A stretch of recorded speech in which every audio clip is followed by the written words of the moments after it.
Here at the Canadian Club, we have always been a forum for public figures, thought leaders, and decision makers to share their ideas and inform the most relevant and compelling conversations of our time. We are dedicated to encouraging debate on the issues that matter to this city, this province, and this country. The Canadian Club is one of the most important podiums anywhere in the world that a Canadian can speak to, tell Canadians what it is that they think, develop those thoughts. And so I want to thank you for that very, very much. Please join me in thanking our esteemed panelists today. Through our programs and events, including our youth and young leaders programs, our diversity partnerships, our joint events, and our media and social media opportunities, we offer you access to dynamic political, social, and business figures from abroad and right here at home. The platform from which the eloquence of Canada has flowed all of that time, whether it be business, education, politics, sports, arts, and culture. If someone wants to say something to Canadians about this country and about the future of this country, this is the venue you choose. Good afternoon, everyone. We're just about to get underway, so if you could please take your seats. Just doing some final cleanup. The room is fantastic today. It has been a full season of Canadian Club events, and this is one of the fullest that I've seen in this room, and the energy level is just outstanding. So thank you for being here with us. My name is Joseph Lowe, President of Canadian Club Toronto, and I am pleased to be your host as well as your moderator today. I'd like to first extend a warm welcome to those of you joining us online, thanks to our partnership with the AV services of Van Valkenburg Communications and livemeeting.ca. Today's event is due in part to the generous event sponsorship provided by RBC Capital Markets, PwC, and EY. We're also deeply grateful to our season sponsor, Canadian Bankers Association, for its support throughout the season and our ongoing partnership with both Air Canada and Canada's Forest Trust.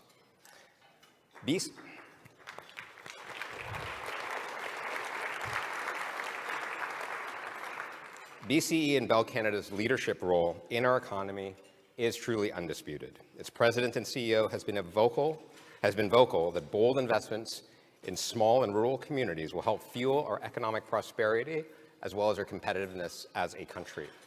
Now, what would you like to know about Bell's strategy, its purpose, and its investment plans for the future for a bolder and more competitive future? I invite you to use the Q&A cards that you'll find at your tables. We will come around, collect them, and get them to me at the front.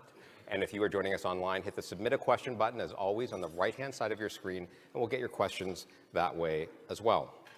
At this time, it's my honor to introduce to you Mr. Dave Mackay, President and CEO of RBC, to introduce our special guest of the day.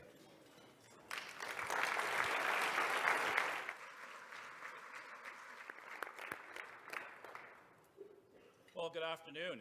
It is so great to be back in this room and look over a very, very full room. I think a record attendance, which speaks to the importance of our topic and the importance of today's speaker.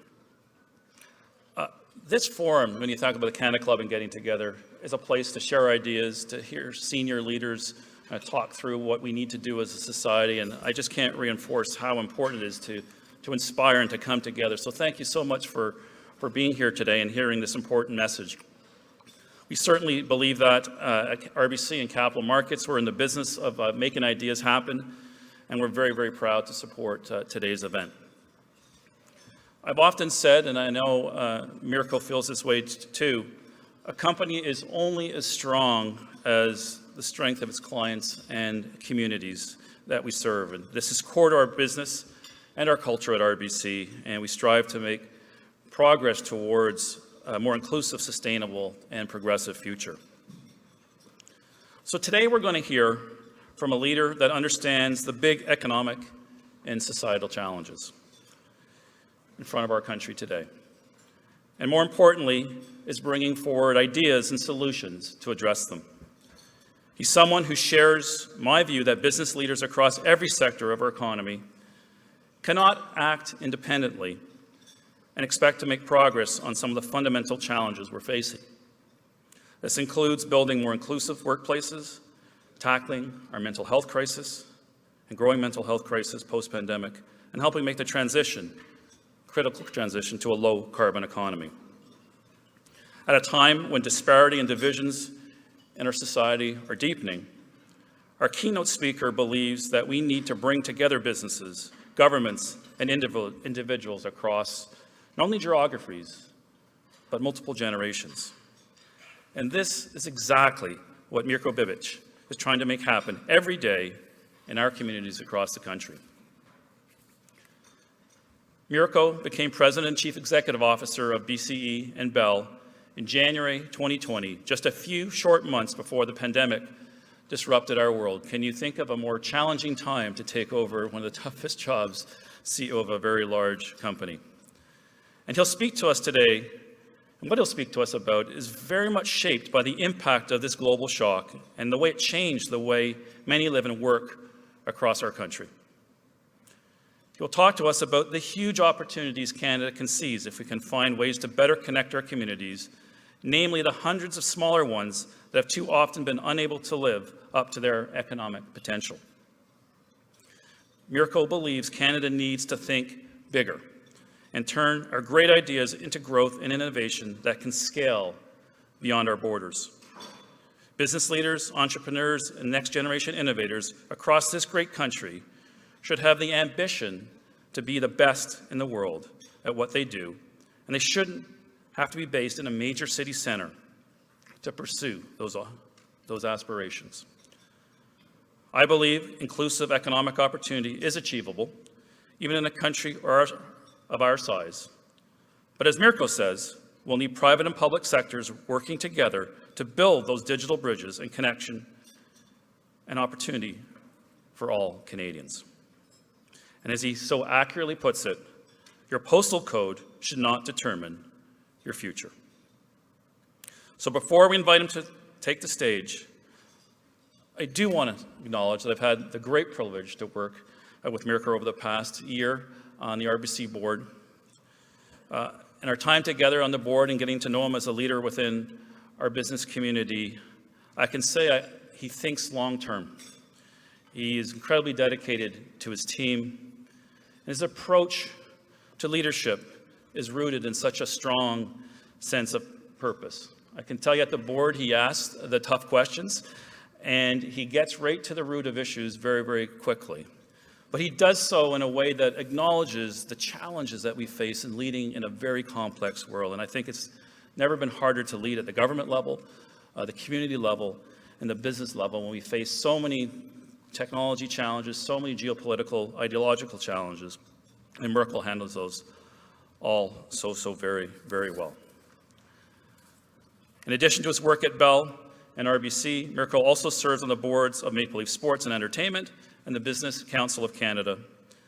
He's a relentless advocate for youth mental health and wellness, and he's co-chair of the Kids Help Phone campaign, which is saving and changing the lives of young people in every corner of our country.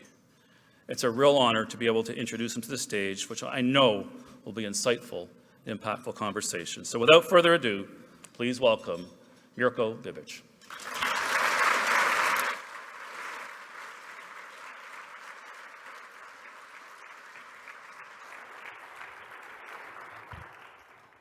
Good afternoon. Thank you, Joe.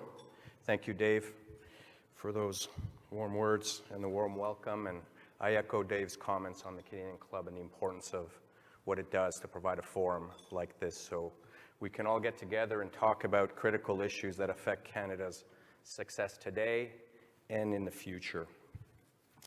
So Dave mentioned that I became CEO of BC and Bell Canada in January 2020.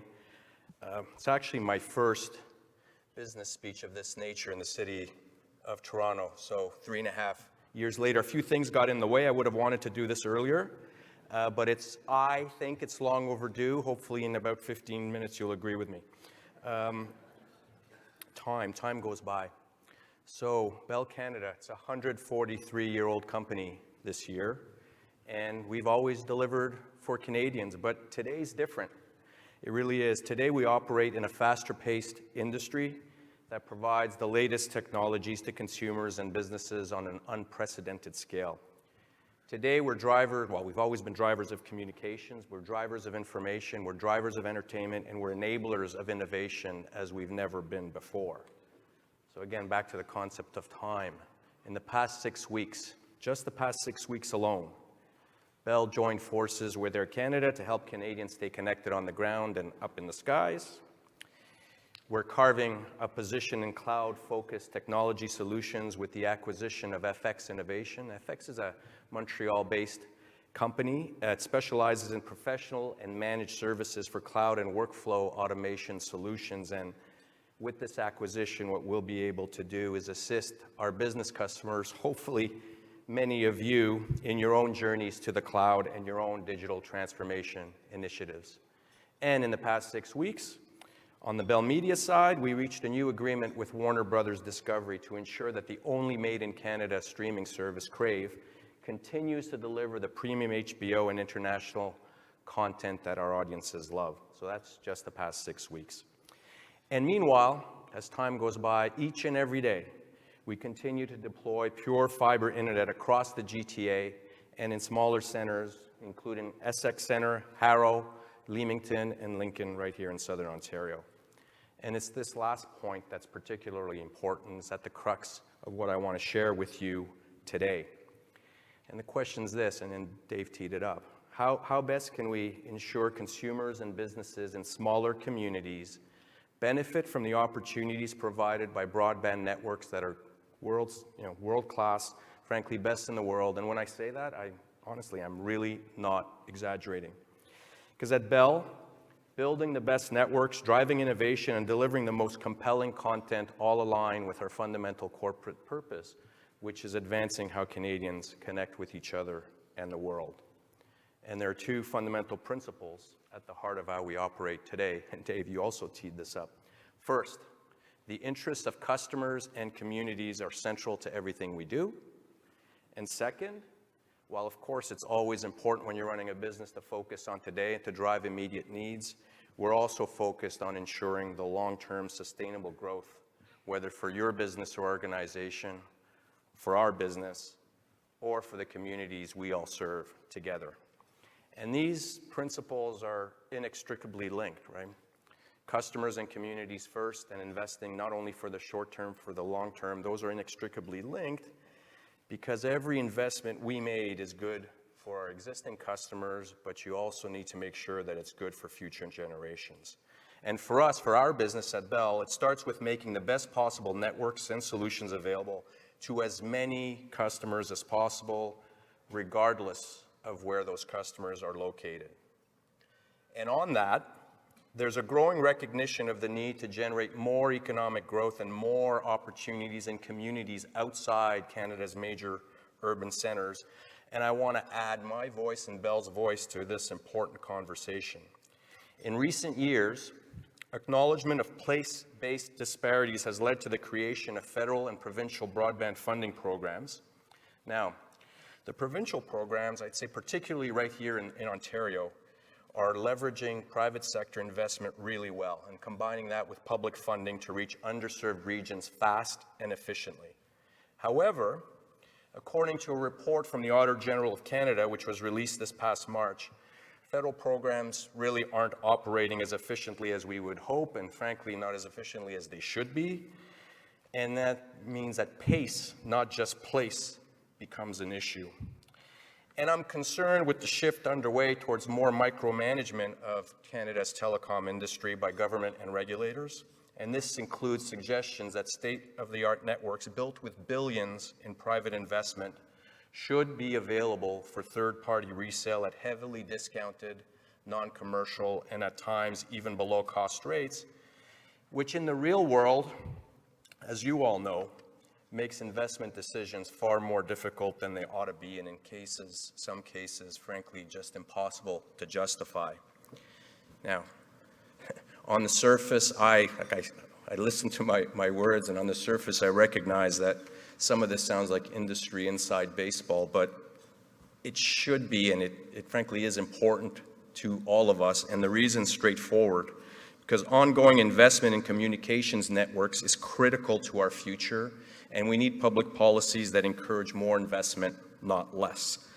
And it's critical as Bell looks forward to bringing investment, jobs, and possibility to every community, large and small, urban and rural, so that we can help diminish the relevance of a community's postal code on its economic future. And we released a policy paper recently, and it points out that someone who grows up in Thunder Bay or in Owen Sound or in Brockville or in Pembroke, or pick your community, should be able to fulfill their dreams and aspirations from right there in those communities, should they choose, just like anyone can who grows up in Toronto or Montreal or Vancouver.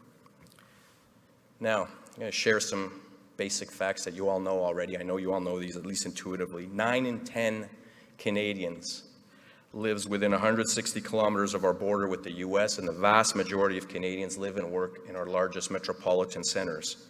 And in Canada and around the world, we all know, more new jobs are being created in those large cities than elsewhere. And our cities, including Toronto, are focal points of commercial activity and clusters for investment, for talent, for learning, for finance, administration, creativity, innovation, and on and on. And that's good, obviously. But we shouldn't forget that across the country, we also have many smaller communities that can, and I believe will, and frankly should, contribute to a stronger future for all of us. And we have many opportunities right now to move away from place-based disparities to place-based diversity, to build more vibrant economies in those large and small and urban and rural areas, and to strengthen every community using the digital networks and tools that Bell is building. So we can move towards location-independent business and development models and diminish, again, the impact of one's postal code on professional dreams and outcomes. And there are a lot of factors that are currently at play which I think supports this shift. First, the generation of ideas versus only the production of goods from generations past is increasingly important to economic growth.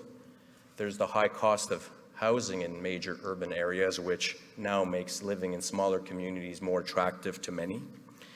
And we've certainly been through 3.5 very difficult years where we've shown that we can adopt flexible work arrangements and technology tools and continue to stay connected and work together from a distance. So those are just 3 pretty important factors, but I think it's time to harness those factors to overcome place-based disparities. And you do that by using the broadband solutions that the communications industry, not just Bell, but the entire communications industry is making more widely available. And we can do this because we really are, as an industry, very different from what we once were. We can now help to build more sustainable local economies using state-of-the-art networks and technologies across the country, not just in our large cities. And what makes that work is fiber and 5G wireless, where we're taking data, information, and entertainment to new heights, to heights that not that long ago would have seemed pretty fantastical. So thinking about things like new advances in automation, machine learning, artificial intelligence, cloud computing, all these things that make us work better, you cannot do unless you have the most advanced broadband networks available to you. So some examples just to make it real. Imagine using virtual reality, VR, to replicate working conditions in the field, like the characteristics and features of where a job assignment is physically taking place, how the components and parts best fit together, and how to use all those tools to perform the work in a very safe manner, regardless of the environment. At Bell, we're doing exactly this today. We're training more of our fiber to the home technicians through the simulation of real-life working conditions. And imagine now for a second just how similar advanced applications would benefit remote learning, remote health care, and businesses in smaller communities. Or picture using general-purpose robots programmed using AI to perform repetitive tasks, to provide retailers with greater capabilities in packing, sorting, cleaning, and that sort of thing. This is also happening right now, and It's being demonstrated by Canadian innovator Sanctuary AI based in Vancouver, and they did it as part of a successful trial with Canadian Tire. And, I can give you more examples. Small wireless sensors that monitor temperature, humidity, barometric pressures within a local microclimate, or you can track tools, cargo loads, and vehicles in real time. So, these kinds of sensors help us become more efficient today, but also make us more resilient tomorrow. And again, all this is made possible by our industry's consistent and massive investments in advanced networks. So, bear with me as I now turn to Bell's investments in the last few years. So in 2020, Ken just becomes CEO and COVID hits us. But the important point is at that time, Bell did not put the brakes on investment with the onset of COVID. We actually did the exact opposite. We leaned in and we ramped up because we recognized there was a need, like all of you, to continue supporting Canadians with better broadband. So for us, it was building better broadband and higher quality wireless. So what we did is we accelerated our investments, as I said, in 2020, 2021, and 2022. Over those 3 years, we invested $14 billion in capital. And the focus was more fiber and more wireless in smaller communities across Atlantic Canada, Manitoba, Quebec, the Northern Territories, and right here in Ontario. And because of those accelerated investments over that 3-year period, we made fiber available to an additional 2.6 million homes and businesses in the areas where we operate. And we operate with wireline infrastructure from Manitoba all the way to the East Coast. So because of this investment, 2.6 million additional locations have access to fiber. Because of this investment, we've hired an average of 2,000 new technicians each of those years, so an average of 2,000 in each of those 3 years. These are the folks in the white vans with the Bell logo who install your lines and repair your lines. 40% of those people are newcomers to Canada who secure high-paying jobs. So in 2023 now, we'll build fiber to an additional 650,000 locations. And the vast majority of these deployments are funded by Bell shareholders. And what we're doing with that, when I keep talking about fiber, it's Bell Fibe Internet, and we're delivering reliable speeds multiple times faster than what our cable competitors offer. We're providing the same download and upload speeds. The speeds we offer are the fastest in North America. Again, I'm not exaggerating. Leading Wi-Fi solutions, and all of these things are important competitive differentiators for us and more reasons for all of you to use Bell if you aren't already. So that's fiber. And if we go to wireless now for a second, our 5G wireless service is available today to 85% of, will be available to 85% of Canadians at the end of the year. I'm getting 6 months ahead of myself. And at the end of the year, we'll have 5G Plus available to 45% of Canadians. Now, 5G Plus, we're already in the second generation of 5G, which is pretty remarkable when you think that in January of 2020, 5G wireless did not even exist. So it's pretty remarkable accomplishments in my view, particularly if you think about Canada's population density. In G7 countries, excluding Canada, the average population density is 200 people per square kilometers. In Canada, it's 4.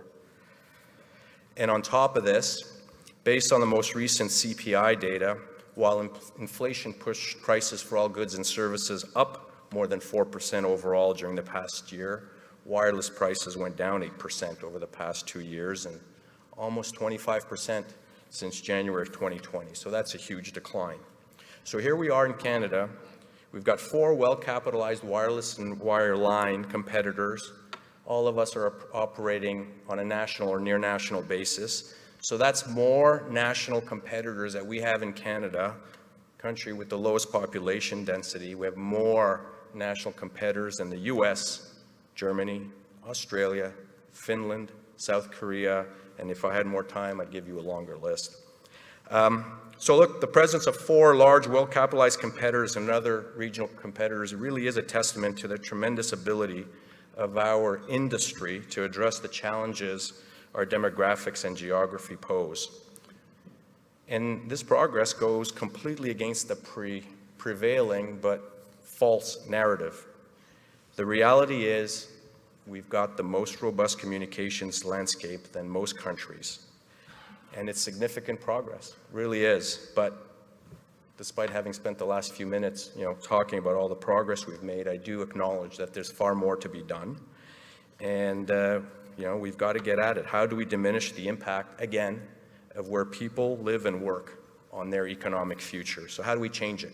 How do we make more progress? How do we negate the impact of a postal code on a community's social and economic well-being? So, 5 recommendations for you. First, governments need to create conditions that encourage private investment. It's pretty obvious for this room, I know, but public policy that incentivizes investment in critical infrastructure is essential to Canada's economy and prosperity. And broadband is the backbone of our nation's digital well-being. Sometimes I worry that we too often take it for granted, and we really shouldn't.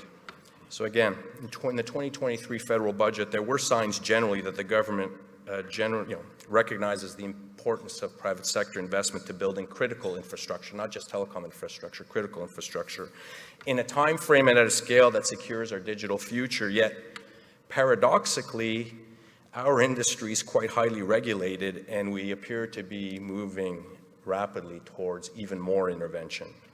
So again, I talked about this earlier, but our regulators telling us that we have to give access to the new networks that our people, our partners, and our capital are building, and they're telling us the rates we have to charge for that access, and that's not how a competitive market should be regulated. Certainly doesn't strengthen the quality or resiliency of the networks and services you all rely on, and it doesn't support better connectivity or equal opportunities for smaller communities. Actually does the opposite. It generates market uncertainty and makes investment decisions more difficult.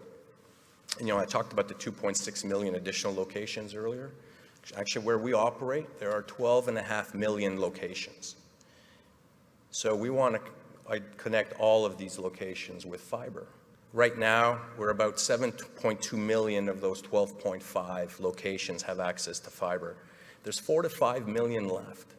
It's those 4 to 5 million that I actually really worry about. So to ensure more investment that better connects smaller communities, and many of those 4 to 5 million left are smaller communities, we have to encourage companies like ours to continue investing. And a good example of how public policy can and should encourage investment is the Accelerated Investment Incentive, which was introduced by the federal government in 2018. It's a policy that plays no favorites, doesn't select which companies will benefit, just allows anybody who invests to deduct more of their capital costs in the first year of the investment cycle. And that program played a meaningful part in accelerating our investments in smaller communities in the areas where we operate. And it's important, right, because many smaller communities are too large to benefit from government subsidy programs, but too small to justify the massive capital investments we need to make to connect them. So it's a bit of a dilemma there. So we'd urge the federal government to extend that program beyond its 2024 sunset date. So second, we recommend that targeted government subsidy programs be continued. In the broadband space, these subsidy programs, again, are critical to connecting remote areas where there's no viable business case for private sector investment alone to do the job. And as I mentioned earlier, there was that Auditor General of Canada report that identified major delays in getting funding out the door. There's $2.4 billion of federal funding available in the 2022-2023 fiscal year, yet only 40% of that money's gone out the door. So $2.4 billion would connect a lot of locations. So we need to maintain subsidy programs, but we need to figure out a way to get more efficient in deploying those funds. So recommendation number 3, collective responsibility. We have a collective responsibility to establish productive partnerships with Indigenous-led groups. And these communities face complex challenges, and those challenges are made more acute by the reality of place-based disparities. At Bell, we're adopting greater outreach and consultation because we want to strengthen our working relationship with Indigenous communities. We need to do more. We're going to do more. And one example of what we're doing, it's a project that's currently underway. It's with Grand Council Treaty Number 3 in northwestern Ontario. and we're partnering with them to connect about 4,000 households with fiber in over 20 Indigenous communities, and we'll have that done by 2025. Fourth recommendation, more private and public partnerships to develop technology solutions, and I'll give you an example of what we're doing. One good example is a project we have going on with Western University, and we've created an advanced 5G research center together, and we're trying to turn the campus into a living lab that will help build smarter cities and communities through 5G capabilities and Internet of Things technologies, and it's something that we should seize the opportunity to do more of this across the country. Which brings us to my fifth recommendation, more immigration, particularly more immigration in our smaller communities. And there's a strategy we like very much, we point to as a model. It's the Study and Stay program in Atlantic Canada, which encourages growing numbers of international students to remain in communities across the region after they've studied in that region. So those are 5 recommendations. I don't think these steps alone will eliminate the impact of place-based disparities, but they certainly will help. And again, feeding from what you said in the intro, Dave, it's, our communities would benefit from a more holistic and consistently applied government policy framework, and that all of us, governments, businesses, and communities, must work together to address the challenges they face. So, I'm confident that Canada's business community, including most of you here today, recognize what's possible when we encourage the investments that's important in all of our communities, particularly with technology.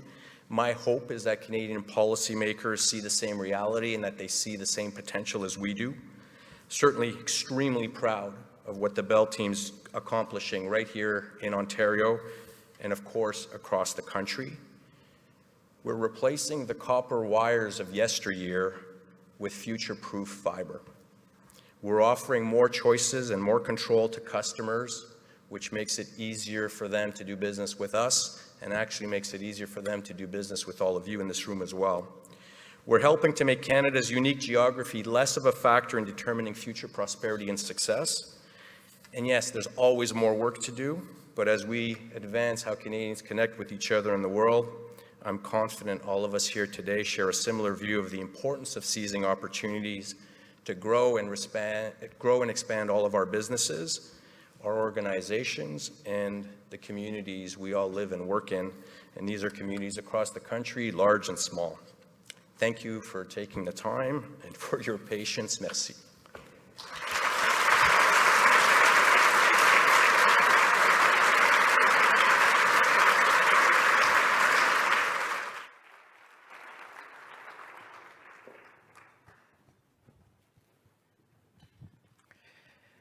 Are we on? Fantastic. Okay, good. Mirko, thank you, Thank you for your remarks this afternoon, and let me take the opportunity to thank you for joining us here at the Canadian Club for your first, we'll call this place a place as well, kind of Toronto-based remarks. So thank you so much. Maybe members and guests, whether you're online or joining us here in the room, a reminder to send your questions up. We do have a few minutes remaining for question period, and we'd love to field some of those directly from the audience. As they're doing that, Mirko, maybe we can just start off back to the crux of your argument around place-based disparities and your clarion call to government and regulators. What would you see as the right place and approach from a government and private sector perspective to strike the right balance in order to deliver on I think the opportunity that you illustrated for us? Yeah, I think when you get into the details of how our industry operates and how public policy plays a role, I think we get bogged down with a lot of historical baggage. So what I would say is, let's park and put aside arguments we may have had in 2008 and 2015 about prices and competitiveness, et cetera, and just say, okay, right now, what's going on? Right now we have two traditional telcos, two more traditional cable cos who are large and have national scale, and it's the type of competitive environment that perhaps we didn't have in the past. But again, what's the point of comparing it to 2008? There's no point. Today, we have tremendous amount of competition, and look at kind of just prices. For example, I went back and I looked at wireless prices on certain plans in 2019. If you look at what you can get today in the form of a wireless plan, you can get the double the data for half the price compared to only 2019. So what I would say, to go back to your question, Joe, is let's park all the baggage from 2008, 15, 19, focus on today. So what we should be doing is creating, was what the speech really, create an environment where the four players will continue to have incentives to invest massively, and investing massively is what allows us to differentiate ourselves competitively from each other, and by definition, that just leads to more customer value. That's great. And so maybe double clicking on that a little bit with this new environment moving forward with a fourth national wireless carrier. What is Bell's position kind of on this new competitive environment, and kind of how the industry is now shaken out from today forward? How do you view your marketplace competitive set differently than in the past? Oh, I think, start to answer your question, how do I view the competitive environment? I think it's only good. Start with, it's the best outcome for consumers. More competition drives more value. What we want to do is we want to continue to invest to, again, go back to my theme, to differentiate ourselves from our competitors. But there comes a point where if government is too interventionist, all of us are going to have to scale back those investments, which is not good for consumers and businesses. And it's the standard thing. Like if you got to start cutting back on capital, what gets cut first? Does the GTA get cut first, or does some northern community in Ontario get cut first? We know the answer to that. And that's kind of where you pull on one thread, and be careful of the unintended consequences. So how I view the competitive environment is that it's fundamentally good for consumers. It should be, that competition should be a driver for more investment. Let's not put brakes on that through misguided public policies. That's very, very helpful. Maybe reeling it back to your comment earlier on given some of the price comparisons and the research that you've done, that Bell has done, what would you say to critics? Because I think we hear about this in water cooler conversation, who argue that internet prices and cell phone prices are too high in a day and age where, as you've argued, broadband access is critically important to competitiveness. Yeah. Why do people continue to talk about that? Look, again, you can get kind of cheeky in your response and say, we've all been in the US, right? Service is terrible. So there is a quality dimension to it, but if you get down to too often the prevailing narrative is based on these studies that are by definition create these average baskets of goods, so that there's some semblance of trying to compare prices across the world, but the baskets of goods don't actually reflect what people are buying today. So I'll give you a good example, which is the way I try to explain it. If you try to construct an average basket just by looking on the rack rate on a provider's website, you get a completely distorted picture of what consumers are actually paying, because very few consumers pay the rack rate, number one. But number two, if you do the study in February, you're not capturing what consumers are paying in the back half of the year. And most sales in the wireless industry, the majority, when I say most, I mean the majority of sales happen back to school, Black Friday, and the holiday period. So, and that's when all the pricing promotions take place. And again, like I said, today you're getting double the data for half the price than you did in 2019. So you can try to compare an inferior pricing in Canada compared to an inferior network in some other country, and you're not really reflecting what's going on today. So given the level of investment that you've talked about, the $14 billion since COVID, just in Bell, let alone the industry at large, how do you balance the consumer need for competitive and lower prices with returns for Bay Street as well? How do you square that? How do you square that circle? Well, I think you can. I mean, it's imperative on all. Well, certainly, it's imperative on us to continue to, if we're going to keep pace with the competition, continue to deliver what consumers want. You obviously you need to adjust. So again, you invest to differentiate yourselves, but if prices keep going down, you also have to make sure that you operate the most efficient organization you possibly can. And there's a lot of things that swing in our way on kind of cost efficiency. So the more fiber we build, actually, the more cost efficient we get, because fiber's 40%, we drive 40%. Our sales and service costs are 40% less where we have fiber compared to where we don't, right? So as we build more fiber, we get more competitive, but we also get more cost efficient. So that allows you to keep bringing prices down, remain competitive while generating a return for your investors. But what you can't control for is that exogenous shock of an aggressive government intervention, which can disrupt what I just said. And then you got to make different kinds of trade-offs, like those, and not to repeat myself, but I will. Like the trade-offs are, okay, if I've got that marginal dollar of capital, where do I put it? Of course I'm going to put it in the GTA, GMA, GVA, because that's where all the population is. But that's not what I want to do. We want as an organization to connect all 12.5 million locations that I talked about in our operating territory. Thank you. Maybe let's turn our attention to one of the other important tenets and important business units in Bell's ecosystem, media. Mm-hmm.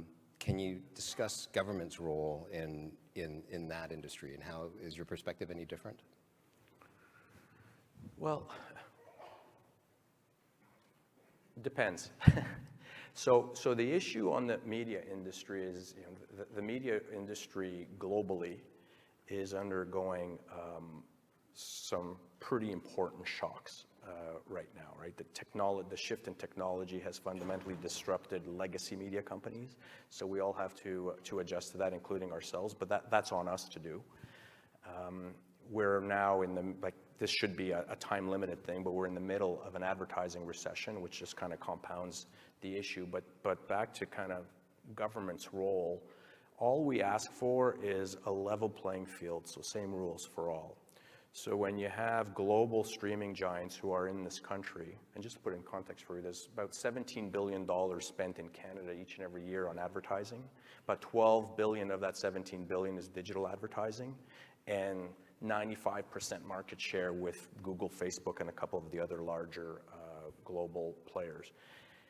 They get to operate in Canada with no regulatory rules. Meanwhile, we have to operate, not just Bell, but Bell Media and other Canadian content companies have to operate under a completely different set of rules, which were built in 1993 and earlier.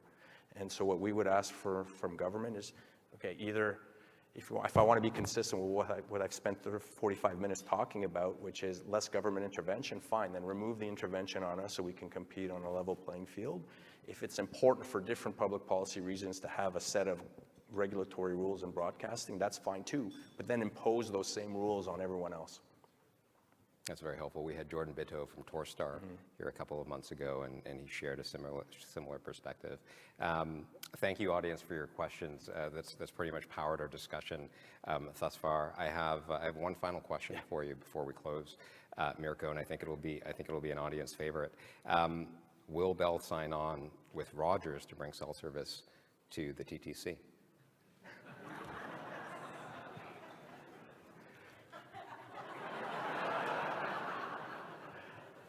Can I answer that question with a question, maybe? The question, I appreciate the question. It's very topical. It's a sensitive issue. By the way, this is an example. Millions of riders or commuters on the TTC. That's kind of a public good. That's the kind of thing that you actually ought to focus regulatory attention on. Just like we own millions and millions of telephone poles across the country, and we're mandated to give access to those telephone poles to anybody who wants to build their own network, which kind of makes sense because you don't want 5 telephone poles in the same place all over the country. So that's a public good. I think the TTC fits that bill. So it ought to be viewed in that way. But I would rephrase the question, which is, will Bell sign on? The question is, well, why won't Rogers indicate that it will let others sign on? Will it or won't it? If so, what will be the terms? When? To the current infrastructure that's in the TTC or to 5G when it's ultimately built? Like these are built. These are the fundamental questions that actually should be asked, and the onus ought to be on them. Now, our Minister Champagne, Innovation, Science, and Economic Development, so the federal minister, decided to weigh in on this and wrote a letter to all the CEOs saying, get your acts together, come on, and made the letter public. And nothing's happened. We've asked all these questions that I kind of blurted out of our colleagues at Rogers, and we have no response. So the minister's now kind of weighed in. He ought to finish the job and mandate access. Well, we have a fall season coming up, so we'd be glad to have both you and Tony back on stage and get to that answer. Well, Mirko, thank you so much for spending a few moments of your time with us today. It's extremely valuable, and we appreciate it enormously. At this moment in time, I would like to welcome Nicolas Marcoux, CEO and Senior Partner of PwC Canada, to offer some thanks. Well, thank you, Mirko, for sharing your valuable perspective and insights on such a critical issue for our country. Your leadership in working to reduce disparities through network technology is truly inspiring. Like Bell, at PwC Canada, we strongly believe in creating equal opportunity for all Canadians. Bridging the digital divide will ensure all Canadians prosper, and that's when we'll unlock the full potential of our country. As we reflect on the insights that you shared with us today, we're reminded that collaboration is key to achieving our common goals. By working together with businesses, government entities, and communities, we can ensure that no Canadian is left behind.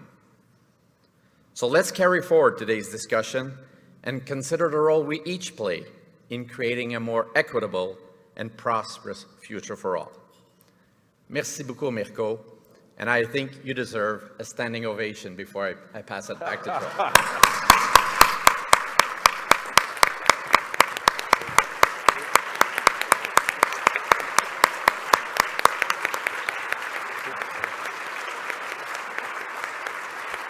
Well, thank you. I'm just going to close, so yeah. Merci, Nicolas. That was fantastic and so appropriate.